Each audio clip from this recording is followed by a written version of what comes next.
Good morning students. आज हम macro economics का lesson 9 problem of deficient demand and excess demand में study करेंगे। हमने इसमें डेफिशिएंट डिमांड की स्टडी की थी। क्या थी डेफिशिएंट डिमांड? जहां पर डिमांड कम है और मार्केट में सप्लाई ज्यादा है। क्या था वो हमारा डेफिशिएंट डिमांड? क्या थी? Aggregate demand less than aggregate supply. क्योंकि एग्रीगेट डिमांड हमारी क्या थी? मार्केट में कम थी लेकिन सप्लाई जो थी ज्यादा थी। ये हमारी डेफिशिएंट डिमांड की सिचुएशन थी। अब हम पढ़ेंगे कि consequence of deficient aggregate demand. Aggregate demand का हमारी इकोनॉमी में क्या असर पड़ता है। फोर क्रिटिकल सिचुएशंस हो जाती हैं।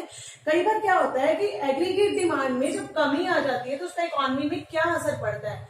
इसमें हमने पढ़ना है कि फोर क्रिटिकल सिचुएशंस बन जाती है इकोनॉमी में जब एग्रीगेट डिमांड में कमी आ जाती है।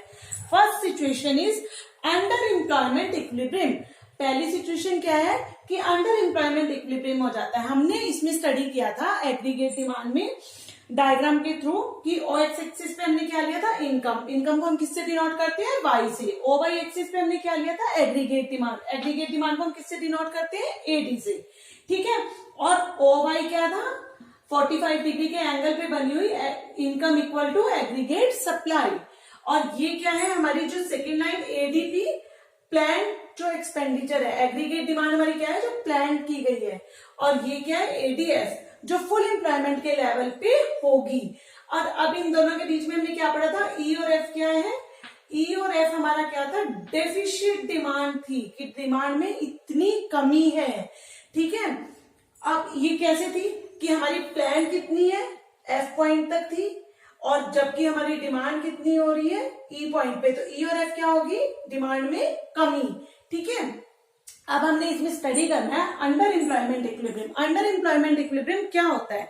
अंडर एम्प्लॉयमेंट इक्विलिब्रियम वो सिचुएशन है जिसमें जो रिसोर्सेज हमें दिए गए हैं उनका पूरी तरह से यूज नहीं हो रहा। मतलब हमने प्लान किया है कि हमने इतने रिसोर्सेज को यूज करना है और जबकि फुल एम्प्लॉयमेंट के लेवल पे जो रिसोर्सेज की कैपेसिटी है वो कितनी है? ई पॉइंट तक है और हम यूज कितना कर रहे हैं? F point. तो जो ई एफ बच गया वो हमारा क्या है? डेफिशिएंट डिमांड है। मतलब जितनी रिसोर्सेज की कैपेसिटी है, जितना हम उन्हें फुल यूटिलाइज कर सकते हैं, हम उतना यूज ना करके उससे कम यूज कर रहे हैं। तो वो क्या हो जाएगी situation? Under employment equilibrium. Second situation हमारी बनती है डिफ्लेशनरी गैप। डिफ्लेशनरी गैप क्या होता है? इसमें क्या होता है कि इकोनॉमी में एग्रीगेट, देखो इकोनॉमी में क्या हो जाती है? एग्रीगेट डिमांड हमारी कम हो रही है। एग्रीगेट डिमांड के कम हो जाने से जब इकोनॉमी में डिमांड कम है तो इन्वेस्टमेंट क्या हो जाएगी? कम हो जाएगी। इन्वेस्टमेंट कम हो रही है तो आउटपुट क्या हो जाएगा? जब हम किसी चीज पे इन्वेस्ट ही नहीं कर रहे तो आउटपुट भी कम हो गया। आउटपुट हमारा कम हो गया, लो आउटपुट। आउटपुट के कम हो जाने से हमारी अर्निंग कम हो गई है, लो इनकम। इनकम के कम हो जाने से हमारी फिर से, अगर हमारे पास इनकम ही नहीं है तो हमारी डिमांड अपने आप कम हो जाएगी। मतलब क्या है कि एग्रीगेट डिमांड के कम हो जाने से इन्वेस्टमेंट का लेवल कम हो जाता है। इन्वेस्टमेंट के लेवल के कम हो जाने से हमारी जो प्रोडक्शन है, आउटपुट का लेवल है वो कम हो जाएगा। उसके कम हो जाने से इनकम कम हो जाती है और इनकम के कम हो जाने से वापस एग्रीगेट डिमांड कम हो जाती है। तो क्या हो जाता है? वही डिफ्लेशनरी गैप बन जाता है। मतलब वही है कि फुलर यूटिलाइजेशन नहीं हो पाता रिसोर्सेज का जो हम प्लान करते हैं और जो फुलर यूटिलाइजेशन है उसके बीच में जो गैप हो जाता है एडीपी और एडीएफ का जो डिफरेंस आता है वो क्या हो जाता है? हमारा टोटल ईएफ। ईएफ हमारा क्या है? Deflationary gap. डिफ्लेशनरी गैप को शो करता है। थर्ड सिचुएशन है अनडिजायर्ड स्टॉक। अब हमने स्टडी किया डिफ्लेशनरी गैप क्या है। डिफ्लेशनरी गैप के बाद अनडिजायर्ड स्टॉक। जब हमारे पास डिफ्लेशनरी गैप बन गया, अनडिजायर्ड स्टॉक हमारा क्यों बनेगा? क्योंकि हमारी एग्रीगेट डिमांड कम है और इकोनॉमी में सप्लाई क्या है? ज्यादा है। जब सप्लाई ज्यादा है और डिमांड कम है तो क्या हो जाएगा? हमारे पास स्टॉक एक्स्ट्रा हो जाएगा और जो एक्स्ट्रा स्टॉक हो जाएगा वो हमारे लिए क्या बन जाएगा? अनडिजायर्ड। ना तो वो सेल हो रहा है, वो हमारे पास एक्स्ट्रा ऑर्डिनरी पड़ा है ना।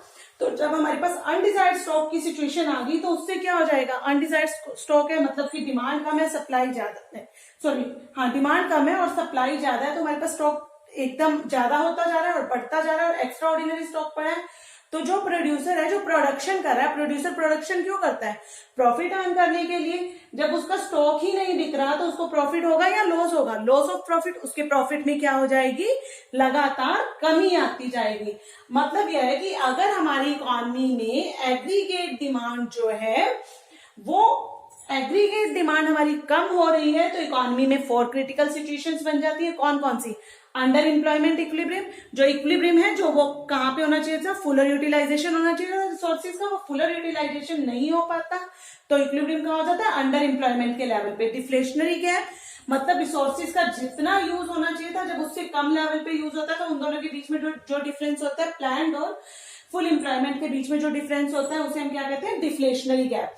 अनडिजायर्ड स्टॉक, जब हमारी डिमांड ही कम है, मार्केट में सप्लाई ज्यादा है तो सप्लाई पूरी तरह से सेल नहीं हो रही तो हमारा स्टॉक क्या हो जाएगा? अनडिजायर्ड। नंबर 4 क्या? Loss of profit. प्रॉफिट का क्या हो जाएगा? हमें लॉस होना शुरू हो जाएगा, क्योंकि जो मतलब जो भी सेलर है, जो भी बेचने वाला है, वो क्या किस लिए बेचना चाहता है? प्रॉफिट अर्न करने के लिए। जब उसका स्टॉक ही नहीं बिक रहा तो उसे प्रॉफिट होगा, लॉस होगा? उसे लॉस होना शुरू। जब स्टॉक बिक ही नहीं रहा, उसकी कोई अर्निंग ही नहीं हो रही तो वो उसका क्या होगी? कौन सी सिचुएशन बन जाएगी? लॉस की। ठीक है, तो स्टूडेंट्स आज अपने ये स्टडी किया 4 critical situation in the economy. अब इसके बाद हम स्टडी करते हैं एक्सेस डिमांड की सिचुएशन क्या है। ठीक है,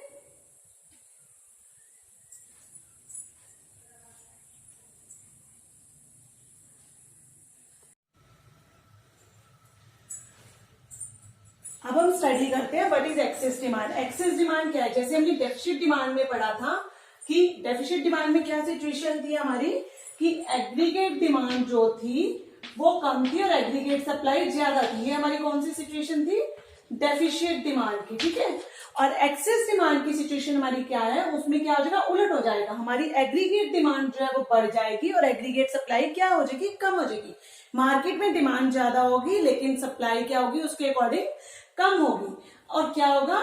एक सिचुएशन ये है। सेकंड क्या है हमारी? AD cross full employment level. Aggregate demand क्या है? अपनी फुल एम्प्लॉयमेंट लेवल से भी ज्यादा हम प्लान करेंगे।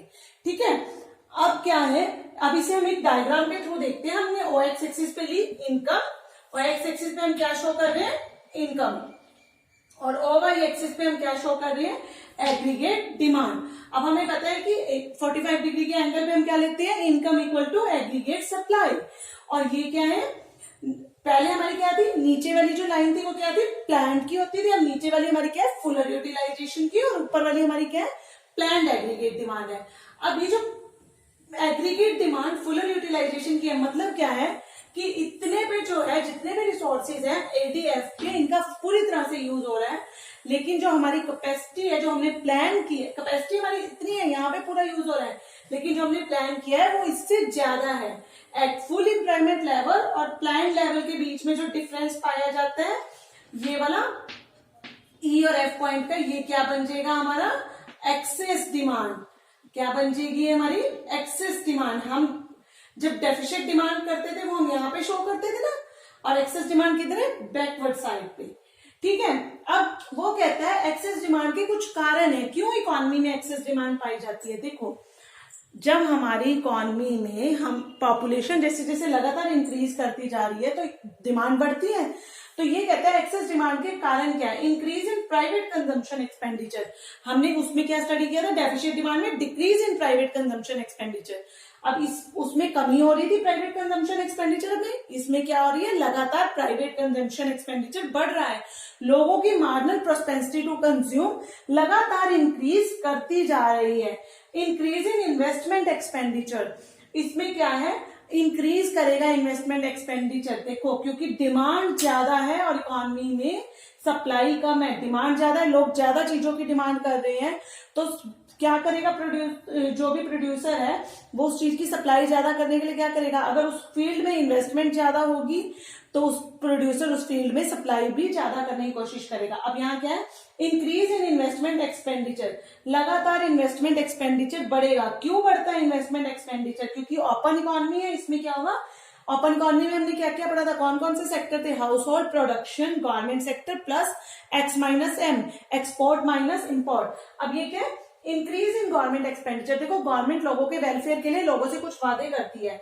इन्वेस्टमेंट एक्सपेंडिचर क्यों बढ़ेगा? क्योंकि गवर्नमेंट ने जो प्रोमिसेस की हैं, गवर्नमेंट जो लोगों के वेलफेयर के लिए वादे करती है, उनको फुलफिल करने की वजह से गवर्नमेंट का खर्चा बढ़ेगा। Second, increase in exports, exports इसलिए इंक्रीज कर जाएंगे क्योंकि जो हमारी अपनी डोमेस्टिक मार्केट में है वो प्राइस कम है, लेकिन जब हम इंटरनेशनल मार्केट में उसको सेल करते हैं तो हमें प्रॉफिट होता है, हमें वो ज्यादा कीमत मिलती है, तो अपने आप एक्सपोर्ट्स बढ़ जाएंगे। डिक्रीज इन इम्पोर्ट्स, इम्पोर्ट्स हमारे कम हो जाएंगे। क्यों? क्योंकि जब हम कोई चीज बाहर से मंगवाते हैं तो वो हमें क्या लगती है, महंगी मिलती है, लेकिन हमारी अपनी इकोनॉमी में जब वही चीज बनती है तो वो हमें क्या लगती है कि सस्ते दामों पे मिल जाती है। कट इन टैक्स रेट, उसमें हमने क्या किए थे, टैक्स रेट इंक्रीज कर दिए थे। इसमें हमने अपने टैक्स रेट, ताकि लोग ज्यादा मतलब इकोनॉमी में सप्लाई बढ़ जाए, इसलिए हम क्या करते हैं, टैक्स रेट्स को कम कर देते हैं। क्योंकि एग्रीगेट डिमांड ज्यादा है, डिमांड ज्यादा पर हमारे पास उतनी सप्लाई नहीं है, तो सप्लाई की उसको फुलफिल करने के लिए हमने क्या किया, जो हमारे पास टैक्स रेट्स हैं उसमें कटौती कर दी। जिस तरह अभी हमने पढ़ा था कि डेफिशिएंट डिमांड के कारण इकोनॉमी में 4 क्रिटिकल सिचुएशंस आ गई थी, उसी तरह एक्सेस डिमांड के कारण भी कुछ क्रिटिकल सिचुएशंस इकोनॉमी में हो जाती हैं। अब हम उन सिचुएशंस की स्टडी करते हैं, ठीक है।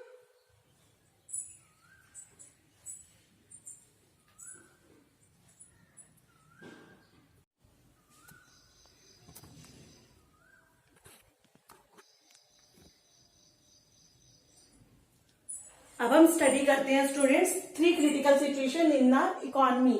जब एक्सेस डिमांड की सिचुएशन है तो कौन सी 3 क्रिटिकल सिचुएशंस बन जाती हैं इकोनॉमी में? जैसे उसमें थी डिफ्लेशनरी गैप, इसमें इकोनॉमी में कौन सी सिचुएशन हो जाती है, इन्फ्लेशनरी गैप। इन्फ्लेशनरी गैप क्या सिचुएशन है? इस सिचुएशन में क्या है कि हमारे जो रिसोर्सेज थे उनका फुलर यूटिलाइजेशन से ज्यादा लेवल पे यूज हो रहा है। इसमें क्या होगा, आउटपुट हमारा क्या है, कांस्टेंट रहता है, आउटपुट में कोई चेंज नहीं होगा। इसमें जो एक्सेस डिमांड की सिचुएशन है, इन्फ्लेशनरी गैप में क्या हो जाता है, rise in the cost of production. जो भी कॉस्ट ऑफ प्रोडक्शन है, उस चीज का प्रोडक्शन करने में जो कॉस्ट आती है वो बढ़ जाती है। कॉस्ट के बढ़ जाने पे क्या होगा, प्राइस लेवल इंक्रीज कर जाएगा। प्राइस लेवल के बढ़ जाने पर, प्राइस लेवल तो हमारा बढ़ रहा है लेकिन जो आउटपुट का लेवल है वो हमारा कांस्टेंट है। तो कौन सी सिचुएशन बन जाएगी, आउटपुट हमारा कांस्टेंट है पर हमारा प्राइस लेवल लगातार बढ़ता जा रहा है, तो ये कौन सी सिचुएशन बन गई इकोनॉमी में, इन्फ्लेशनरी गैप की। ठीक है। सेकेंड सिचुएशन, इसमें क्या प्रॉब्लम राइज होती है, स्टैटिक जीडीपी। स्टैटिक जीडीपी में मतलब क्या है, the level of GDP does not rise it, मतलब जो जीडीपी का लेवल है वो कांस्टेंट हो गया, वो स्टैटिक हो गया, उसमें कहीं कोई चेंज नहीं आता। क्यों? क्योंकि कॉस्ट ऑफ प्रोडक्शन बढ़ रही है, प्राइस लेवल बढ़ रहा है, पर जो हमारा आउटपुट है वो कांस्टेंट है, उसमें कोई चेंज नहीं आ रहा, तो जो जीडीपी है वो भी हमारा स्टैटिक हो गया। Excess demand and wage price parallel. Excess demand और वेज प्राइस पैरेलल का मतलब है कि एक्सेस डिमांड की सिचुएशन में वेज प्राइस पैरेलल कैसे, वेजेस जो है वो प्राइस पे डिपेंड करते हैं, प्राइस वेजेस पे डिपेंड करते हैं। इसमें क्या होगा, जब इकोनॉमी में एक्सेस डिमांड की सिचुएशन है तो क्या हो जाएगी, जो गुड्स का प्रोडक्शन हो रहा है उसकी कॉस्ट क्या हो जाएगी, इंक्रीज कर जाएगी। कॉस्ट के इंक्रीज करने पे प्राइस लेवल बढ़ जाएगा और प्राइस लेवल के बढ़ जाने पे प्राइस, कॉस्ट इंक्रीज करके, कॉस्ट के इंक्रीज कर जाने से प्राइस लेवल इंक्रीज कर दिया। प्राइस लेवल के इंक्रीज कर जाने से इकोनॉमी में जो सप्लाई है, सप्लाई तो उतनी की उतनी हो रही है, तो क्या होता है, फिर वापस कॉस्ट ऑफ प्रोडक्शन इंक्रीज कर जाती है। मतलब ये लगातार कॉस्ट ऑफ प्रोडक्शन और प्राइस लेवल का चक्कर चलता रहता है, जिससे क्या है, वेज प्राइस स्पाइरल की सिचुएशन हो जाती है।